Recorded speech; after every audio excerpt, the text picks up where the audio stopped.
kebaikan dengan bismillah. Serahkan semua pada Allah semata. Video kali ini saya akan membahas 3 materi. Yang pertama,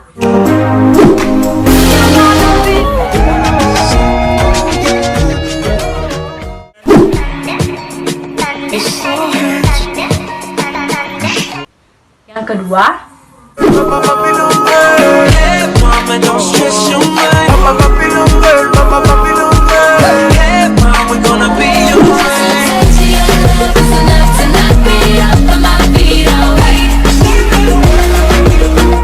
dan yang ketiga,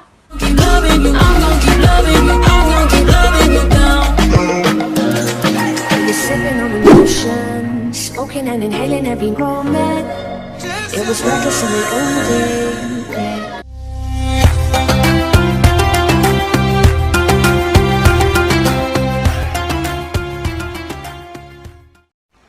baik, kita masuk pada pembahasan yang pertama.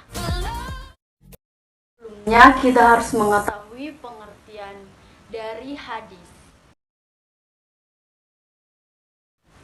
Hadis secara umum adalah segala perkataan, perbuatan, ketetapan, dan persetujuan dari Nabi Muhammad SAW yang dijadikan ketetapan ataupun hukum dalam agama Islam. Sedangkan Al-Quran adalah firman atau wahyu yang berasal dari Allah Subhanahu wa Ta'ala kepada Nabi Muhammad Sallallahu Alaihi Wasallam dengan perantara melalui malaikat Jibril sebagai pedoman serta petunjuk bagi seluruh umat manusia.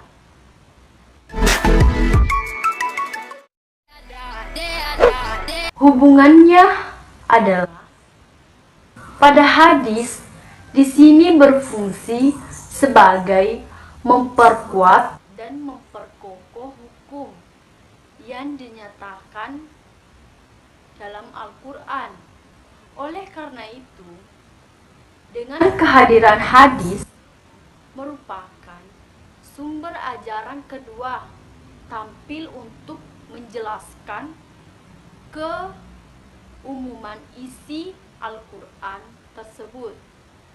Sedangkan pada Al-Quran berfungsi sebagai petunjuk bagi orang-orang yang bertakwa dan petunjuk bagi orang yang beriman. Baik, kita masuk pada pembahasan yang kedua. Sejarah hadis pada masa Rasulullah, perkembangan hadis dan keadaan hadis pada masa Rasulullah Shallallahu Alaihi Wasallam dan para sahabatnya. Pertama, sejarah hadis. Sejarah hadis pada masa Rasulullah Shallallahu Alaihi Wasallam dan para sahabatnya. Pada masa ini Nabi dikenal dengan Asri al-Wahyi wa al-Takwin, yaitu pada masa turun wahyu dan pembentukan masyarakat Islam. Keadaan ini sangat menuntut keseriusan dan kehati-hatian para sahabat sebagai pewaris pertama ajaran Islam, wahyu yang diturunkan Allah Subhanahu wa Ta'ala kepadanya dan dijelaskan melalui perkataan, perbuatan, dan takrirnya, sehingga apa yang didengar, dilihat, dan disaksikan oleh para sahabat merupakan pedoman bagi amaliyah dan ubudiyah mereka. Baik, selanjutnya kita masuk pada perkembangan hadis pada masa Rasulullah Shallallahu Alaihi Wasallam dan para sahabat. Yang pertama, larangan menulis hadis pada masa Rasulullah Shallallahu Alaihi Wasallam.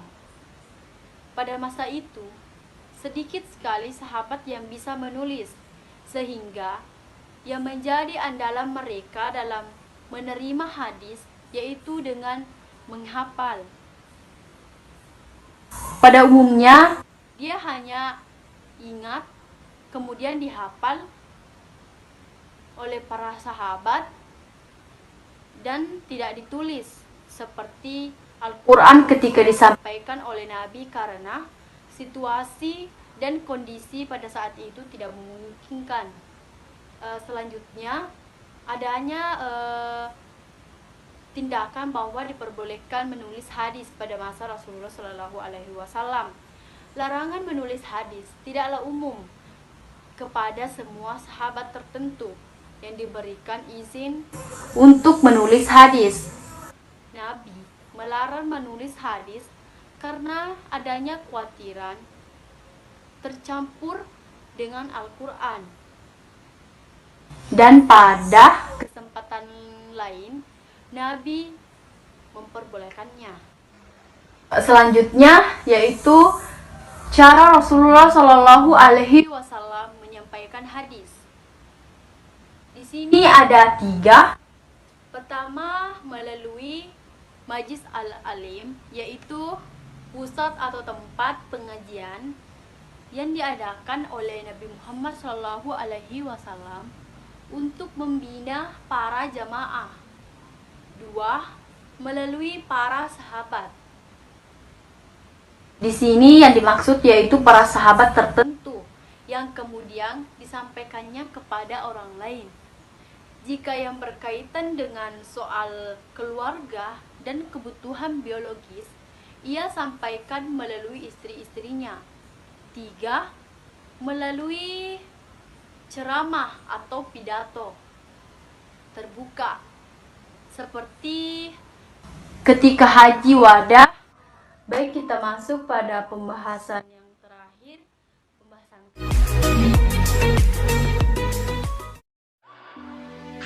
mengenai sejarah pembukaan hadis.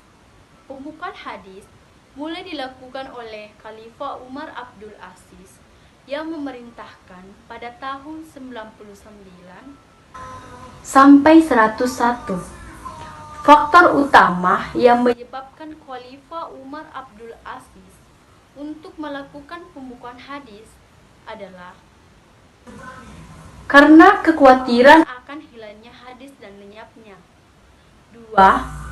Karena faktor timbulnya hadis maudhu sebagai akibat meluasnya wilayah Islam dan terjadinya perselisihan di kalangan kaum muslimin, sehingga mendorong khalifah untuk menghimpun dan membukukan hadis.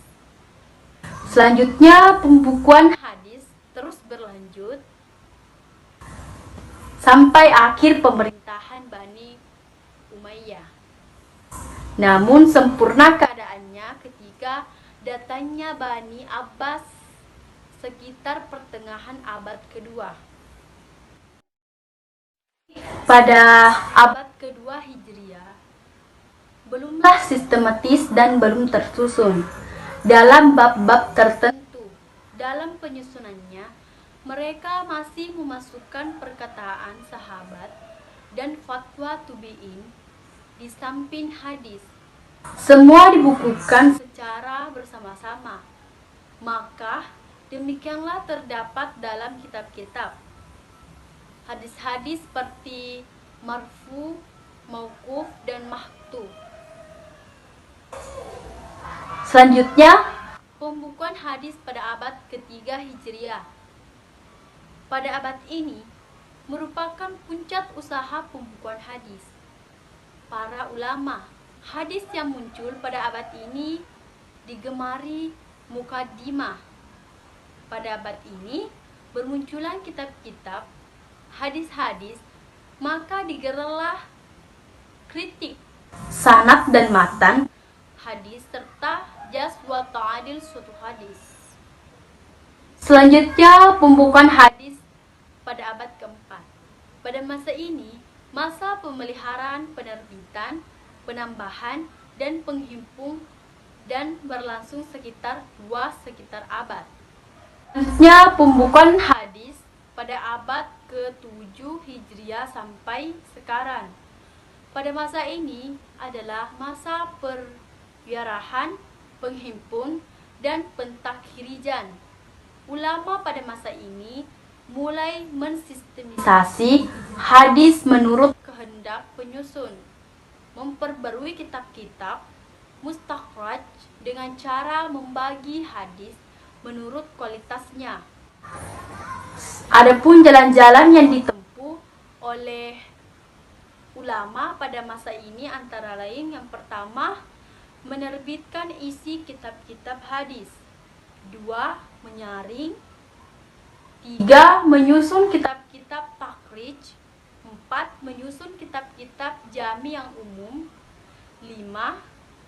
Mentakhrij hadis-hadis yang terdapat dalam beberapa kitab dan hadis-hadis yang terkenal dalam masyarakat.